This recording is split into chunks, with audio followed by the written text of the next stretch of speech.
샬롬 류선생의 구속사 천국열차 유도순 목사님의 신구약 성경 파노라마를 낭독하는 시간입니다. 지금은 히브리서 파노라마 7장 11절에서 25절까지입니다. 먼저 도표 해설. 도표의 중앙선을 따라 왼쪽에서는 레위 계통의 제사 직분의 연약함과 무익성을 논증하고, 오른쪽에서는 그러므로 이를 피하시고 별다른 한 제사장을 세우셨다고 말씀하고 있는데, 이처럼 7장은 두 계통의 제사 직분을 대조하여 보여주는 데 있습니다. 레위 계통의 제사장 첫 단락과 별다른 제사장 둘째 단락, 항상 잊지 못한 제사장과 영원한 제사장 셋째 단락이 대조되어 있습니다. 레위 계통의 제사 직분으로 말미암아 온전함을 얻을 수 있었으면 백성이 그 아래서 율법을 받았으니 어찌하여 아론의 반차를 좇지 않고 멜기세덱의 반차를 좇는 별다른 한 제사장을 세울 필요가 있느냐. 제사 직분은 변역한즉 율법도 반드시 변역하리니 이것은 한 사람도 제단 일을 받들지 않는 다른 지파에 속한 자를 가리켜 말한 것이라. 우리 주께서 유다로 쫓아나신 것이 분명하도다.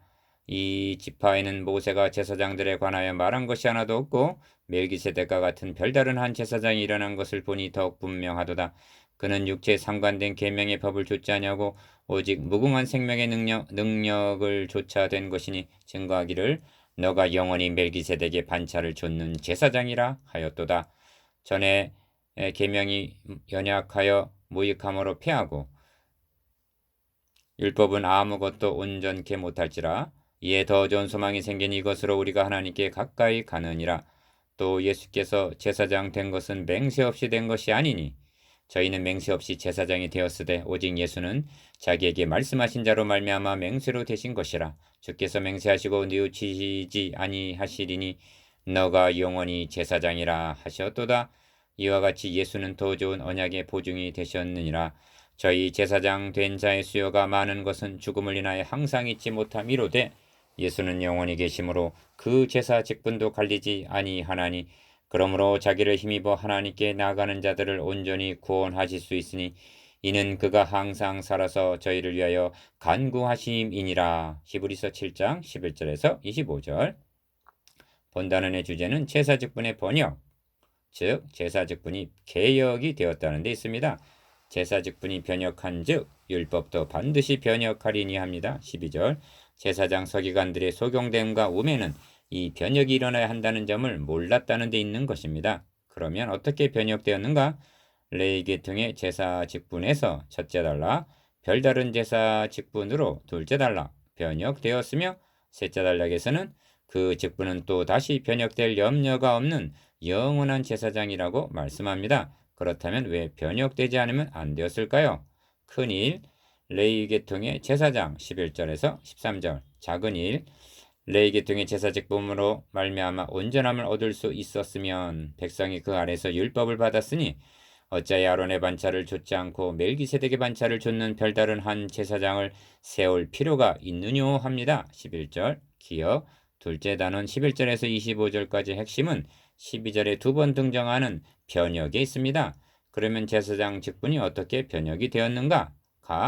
하나님께서는 모세에게 너의 형 아론과 그 아들들을 나를 섬기는 제사장 직분을 행하게 하라 하고 명하셨습니다. 출애굽기 28장 1절. 그래서 제사장 직분이 아론의 반차로 계승되어 내려온 것입니다. 그런데 다윗을 통하여 여호와는 맹세하고 변치 아니하시리라 이르시기를 너는 멜기세덱의 반차를 조차 영원한 제사장이라 하고 시편 110편 4절 말씀을 하셨던 것입니다. 이는 제사장 직분이 아론의 반차에서 멜기세덱의 반차로 변역이 되었음을 의미한다는 것입니다. 니은 왜 변역이 되었는가? 레위 계통의 제사 직분으로 말미암아 온전함을 얻을 수 있었다면 1절 상반절 어찌하여 멜기세덱의 반차를 좇는 별다른 한 제사장을 세울 필요가 있느냐 하고 묻는 것입니다.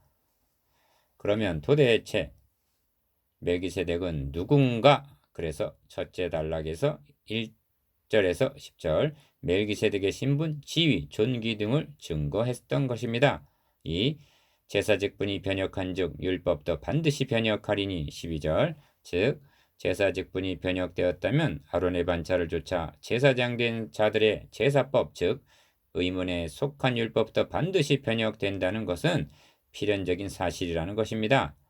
기억, 그러니까 제사 직분도 레위 계통에서 멜기세덱의 반차로 변혁되었고, 니은 율법도 옛 언약에서 새 언약인 복음으로 변혁되었다는 것입니다. 히브리서는 이 점을 계속적으로 변증하고 있습니다. 생축으로 드려지는 제사로는 나아오는 자들을 언제든지 온전케 할 수 없느니라. 온전케 할 수 있었다면 어찌 제사 드리는 일을 그치지 아니하였으리요 하고 반문합니다. 10장 1절 2절 그렇습니다. 율법도 제사 직분도 온전치 못했으며 또한 온전케 할 수 없었기 때문에 변혁되어야만 했습니다. 온전한 것이 올 때 온전치 못한 것은 폐하여 질 수밖에 없었던 것입니다. 2. 별다른 제사장 14절에서 19절 3. 그런 후에 우리 주께서 유다로 쫓아나신 것이 분명하도다. 이 지파에는 모세가 제사장들에 관하여 말한 것이 하나도 없고 합니다. 14절 기억. 이 점에서 주목해야 할 점은 이제까지 그리스도께서 멜기세덱의 반차를 쫓아오셨다 하고 증거하다가 불수 유다로 쫓아나신 것이 분명하도다 하고 14절 논증의 근거를 전환하는 의도가 무엇인가 하는 점입니다.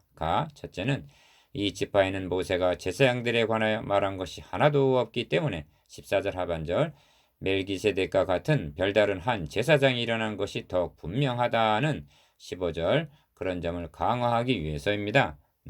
둘째는 그리스도께서 유다 지파 다윗의 자손으로 오시리라는 구약 성경의 풍부한 약속과 결부시키기 위함으로 볼 수가 있습니다. 왜냐하면 멜기세덱과 결부된 근거는 한 절에 불과하지만 시편 110편 4절 그리스도께서 유다 지파로 오시리라는 증거는 구약 성경의 일관된 약속이기 때문입니다. 니은 지금 히브리서 기자는 아론의 반차를 좇은 구약의 레위 계통의 제사장과 멜기세덱의 반차 즉 유다 지파를 쫓아 제사장이 되신 그리스도의 차별화를 말씀하고 있는 중입니다. 그래서 멜기세덱과 같은 별다른 한 제사장이 일어난 것을 보니 더욱 분명하도다 하고 15절 분명하다는 점을 힘을 줘 증언합니다. 그러면 어떤 점이 다른가? 그는 육체에 상관된 계명의 법, 즉 혈통을 따라 세습적으로 되었으나 16절 상반절 별다른 한 제사장은 오직 무궁한 생명의 능력을 쫓아 된 것이라 하고 16절 하반절 이 점이 다르다고 역설합니다. 어찌하여 무궁한 생명의 능력이라 말씀하는가? 주님께서는 제사장이 되어 죽어만 주신 것이 아니라 죽으셨다가 부활 승천하셔서 영원한 대제사장이 되셨기 때문에 무궁한 생명의 능력을 쫓아라고 말씀하는 것입니다. 큰 3, 영원한 제사장 20절에서 25절 작은 4, 셋째 달력의 핵심 단어는 영원입니다. 별다른 한 제사장은 영원한 제사장이요 21절 영원히 갈리지 아니하는 제사장이요 24절 항상 살아서 저희를 위하여 간구하시는 제사장이라 하고 25절 영원히 강조되어 있습니다. 저희는 맹세 없이 제사장이 되었으되 21절 예수께서 제사장 된 것은 맹세 없이 된 것이 아니니 20절 주께서 맹세하시고 뉘우치지 아니하시리니 너가 영원히 제사장이라 하셨도다 합니다. 21절 하반절 이 점에서 유념할 점은 레위 계통의 제사장만이 맹세 없이 된 것이 아니라 율법 자체도 맹세 없이 된 것이라는 점입니다. 만일 율법이 맹세로 된 것이라면 변혁될 수가 없기 때문입니다.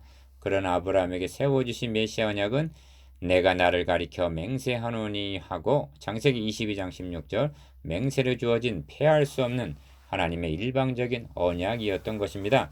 같은 맥락에서 다윗에게 세워주신 메시아 언약도 내가 나의 거룩함으로 한 번 맹세하였은즉 다윗에게 거짓을 아니할 것이라 한 시편 89편 35절 맹세로 주어진 것입니다. 율법은 행위 언약이었기 때문에 하나님께서 일방적으로 이루실 맹세가 해당되지 않으나 메시아 언약은 하나님께서 주권적으로 이루시겠다는 은혜 언약이었기에 맹세로 주어졌고 성취자로 오신 예수 그리스도께서 제사장 되심도 맹세로 되신 것이라 주께서 맹세하시고 뉘우치지 아니하시리니 너가 영원히 제사장이라 하셨도다 하고 11절 말씀하는 것입니다. 너무나 중요하고 영광스러운 말씀이기에 다시 강조합니다만 주님께서 제사장 되심만 맹세로 되신 것이 아니라 복음 자체가 맹세로 되었음을 명심할 필요가 있습니다. 6장 13절에서 하나님이 아브라함에게 약속하실 때 가리켜 맹세할 자가 자기보다 더 큰 이가 없으므로 자기를 가리켜 맹세하여 가라사대 하고 맹세를 주셨다 말씀했는데, 아브라함에게 하신 약속과 맹세가 다름 아닌 복음이라고 말씀합니다. 갈라디아서 3장 8절. 다 레위 계통의 제사장들은 그 수요가 많았고 자주 바뀌었습니다. 23절. 왜냐하면 죽음을 인하여 항상 잊지 못했기 때문입니다. 비교하는 다른 다. 그러나 예수는 영원히 계신 거로 그 제사 직분도 갈리지 아니하나니 합니다. 24절. 이상 논거를 통해서 볼 때 전에 계명이 연약하여 무익함으로 패하고 율법은 아무것도 온전케 못할지라. 18절에서 19절 상반절. 대주되는 다른 이에 더 좋은 소망이 생기니 이것으로 우리가 하나님께 가까이 가느니라 하는 19절 하반절 결론에 이르게 되는 것입니다. 그러므로 자기를 힘입어 하나님께 나가는 자들을 온전히 구원하실 수 있으니 이는 그가 항상 살아서 저희를 위하여 간구하심이니라 하고 25절 이 단원의 결론을 맺고 있습니다. 기억, 항상 살아서 저희를 위하여 곧 나를 위하여 간구하시는 대제사장 직분은 영원히 변혁되지 않습니다. 그러면 주님은 무엇을 간구하고 계실까요? 요한일서 2장 1절에서는 만일 누가 죄를 범하면 아버지 앞에서 우리에게 대언자가 있으니 곧 의로우신 예수 그리스도시라 하고 말씀합니다. 이로보건대 우리가 연약하여 넘어지면 이를 회복시켜 주시기 위해서 간구하고 계심을 알 수가 있습니다. 참으로 이러한 대제사장은 우리에게 없어서는 아니 될 합당한 대제사장이십니다. 26절. 나누어 봅시다. 1. 레위 계통 제사장과 그리스도께서 제사장 되심의 차별화에 대해서. 2. 별다른 한 제사장과 맹세의 의미에 대해서. 3. 멜기세덱의 예표에서 유다 지파로 전환하는 의도에 대해서.